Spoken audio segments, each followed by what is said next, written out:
How do we gather enough energy to do a high jump, run a sub 5-minute mile, or even just walk around the block after a day of work?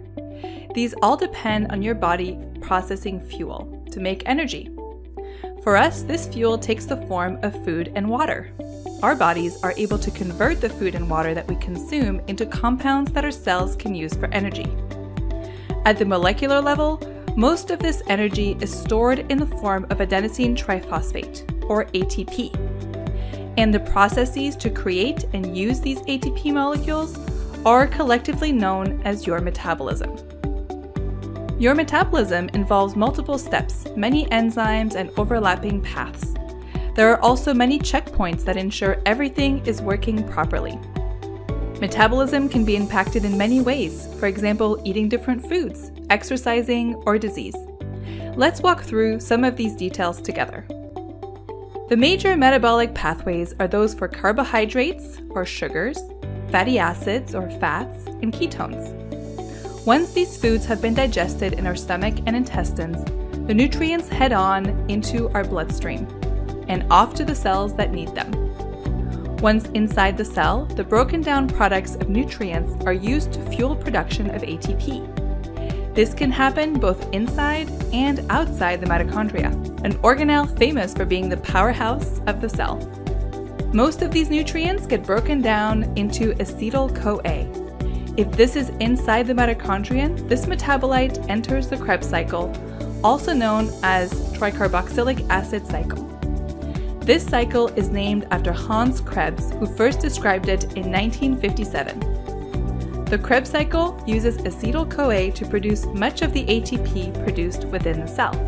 Our knowledge of how metabolism works allows us to understand what happens when things go wrong, resulting in disease.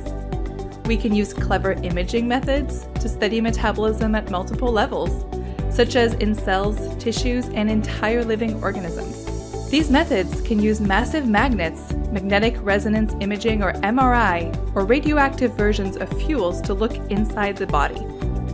We can also extract cells and tissues from these organisms and use methods such as mass spectrometry to provide even more information on a huge number of metabolites that our bodies make from food. When things go wrong, metabolism can be a key factor in disease. For example, the healthy heart uses fats and sugars in a 70-30 ratio.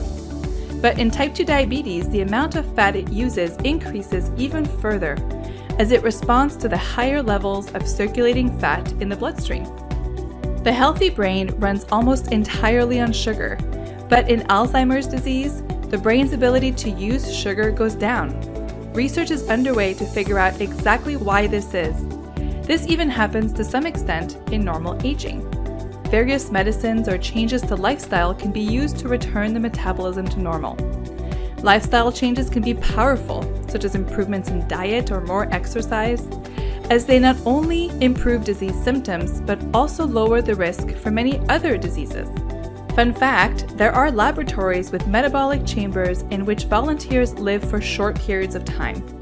Everything that they eat and even excrete can be measured, allowing us to examine the effect of different diets, exercise, or disrupted sleep on how fuels are broken down.